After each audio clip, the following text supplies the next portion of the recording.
When The Conjuring hit theaters in 2013, it took the horror world by storm. The film was dark, confident, and unnervingly believable. It arrived during a time when the genre was dominated by found footage scares and cheap jump cuts. Yet somehow, it felt different, older, almost classical in its terror. Audiences were told it was based on a true story, and that simple phrase became its most powerful weapon. Suddenly, people everywhere were talking about Ed and Lorraine Warren again, the real-life husband and wife ghost hunters whose cases inspired the film. At the center of it all was Patrick Wilson, who by that point had already cemented himself as a horror icon through his work in Insidious. His fans debated whether Insidious and The Conjuring were part of the same universe.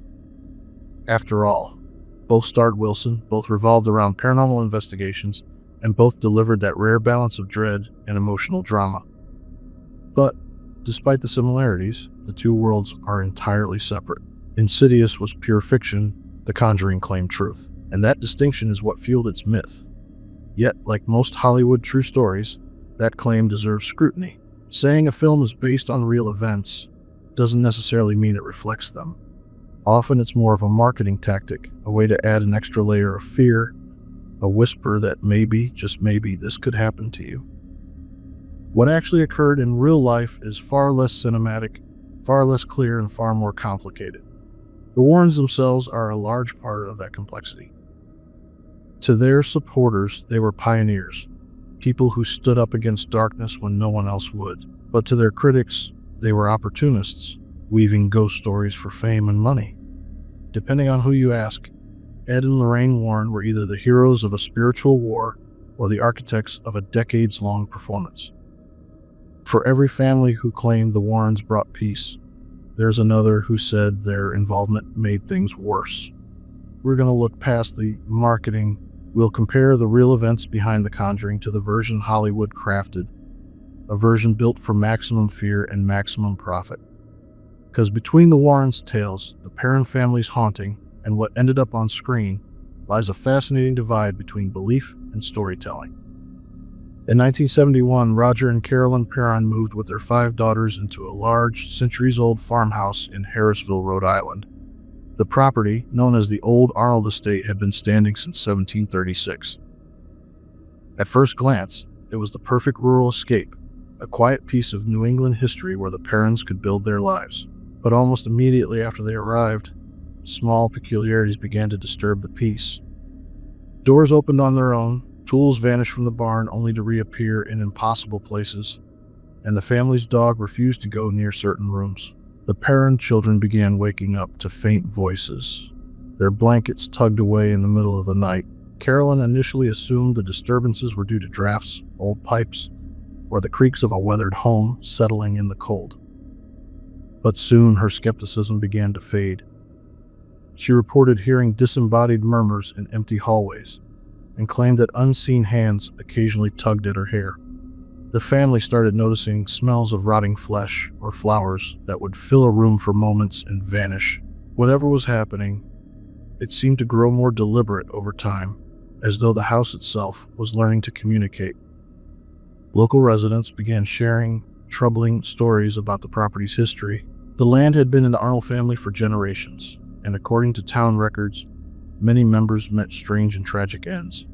A few had reportedly died by their own hand. One child drowned in a nearby creek. Another was found dead in the woods behind the house.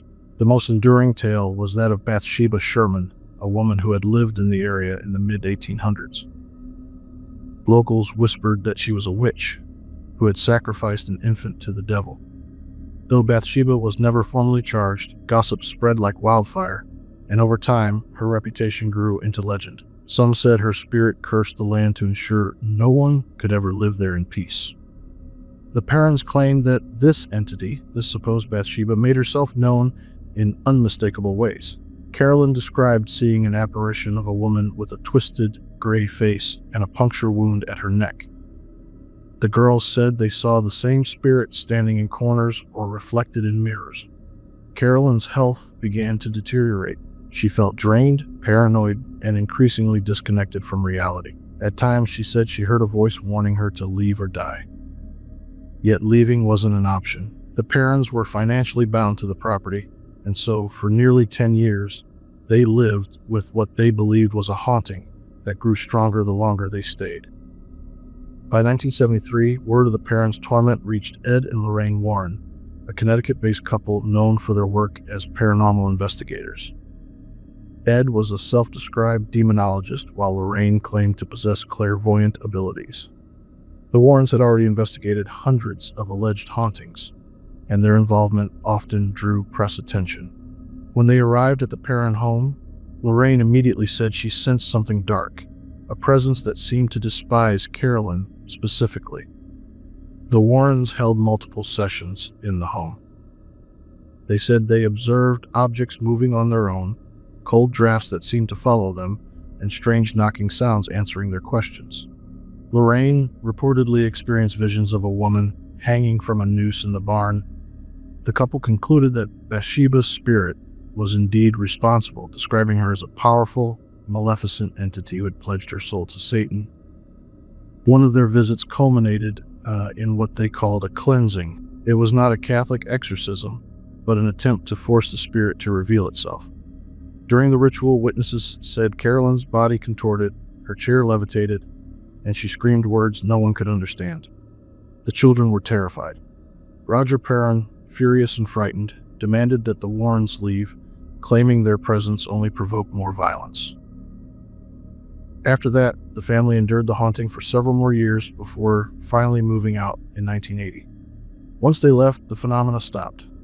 Lorraine Warren later insisted that the spirits were banished. The Perons, however, have always been more cautious with their conclusions. They never denied what they experienced, but they also never claimed to understand it fully. When The Conjuring premiered in 2013, it captured the Perron haunting with cinematic intensity. The film condensed years of strange activity into a few terrifying weeks. Bathsheba was transformed from a ghostly local legend into a fully realized demonic witch, complete with elaborate possessions and violent confrontations. In the film, Ed and Lorraine Warren are portrayed as the clear heroes, faith-driven warriors standing against pure evil. In reality, the Warrens' involvement was brief and far less definitive. The real Perrons lived with their haunting for almost a decade, long after the Warrens had departed.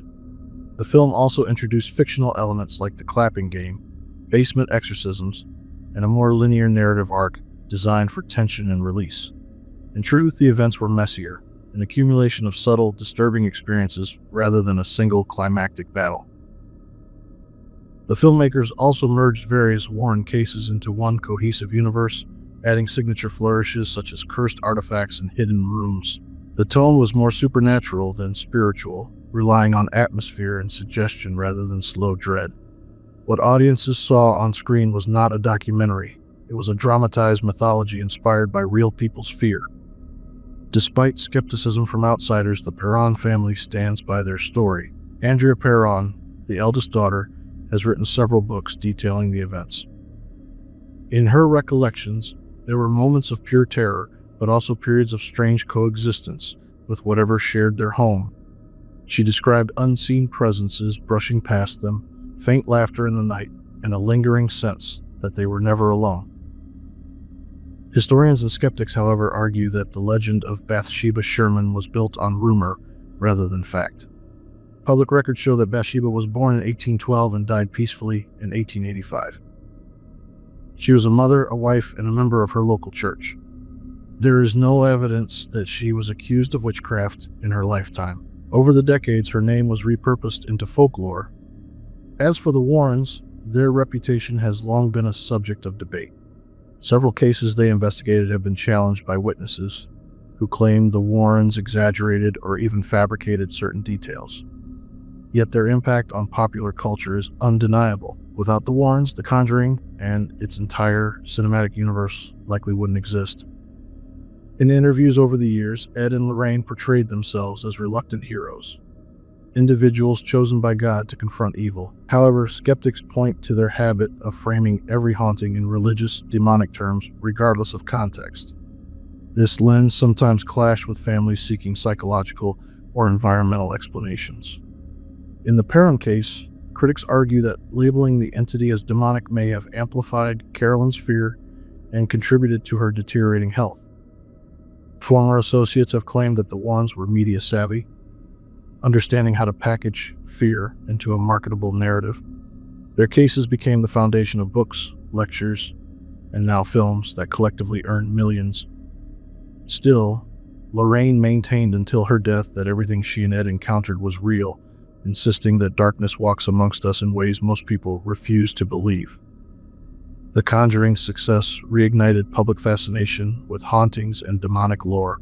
Its restrained direction and focus on atmosphere made it stand out from typical horror films of its time. The movie's tagline, based on a true story, invited audiences to question what they believe about the supernatural. It also sparked new interest in the real Perron family, who began appearing at conventions and paranormal events to share their memories. The franchise grew into one of the most profitable in Hollywood, spawning sequels and spin-offs like Annabelle and The Nun. Each film borrowed threads from real Warren cases but adapted them into more cinematic tales. Over time, the lines between documentary truth and crafted horror blurred completely.